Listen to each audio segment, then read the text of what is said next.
জীবনে মানসিকভাবে শক্ত হওয়াটা দরকার। আপনার ভেতরটা যতই নরম হোক না কেন, বাইরে বোঝাতে হবে আপনি একজন শক্ত মানুষ। শক্ত হতে না পারলে আপনাকে প্রতিনিয়ত ঠকতে হবে। নিজের ভেতর আত্মসম্মান বোধ, ইগো কিংবা মূল্যবোধ থাকা উচিত। খেয়াল করলে দেখবেন যারা ঠকে যায় তারা বরাবরই নরম মনের মানুষ।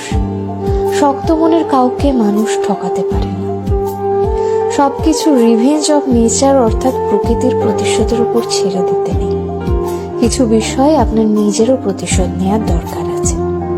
যে আপনাকে যতটুকু অবহেলা করে, কষ্ট দেয়, তাকেও সেই পরিমাণ অবহেলা কিংবা কষ্ট ফিরিয়ে দেওয়া উচিত। জীবনে ভালো থাকার জন্য হলেও একটু কঠোর হওয়া দরকার।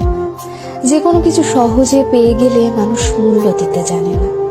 মানুষ হিসেবে আপনি সহজ হতে পারেন, তবে সস্তা কিংবা সহজলভ্য হতে যাবেন না। যে আপনাকে যতটুকু দেবে তাকে ততটুকুই ফিরিয়ে দিতে শিখুন, হোক সেটা আঘাত কিংবা ভালোবাসা।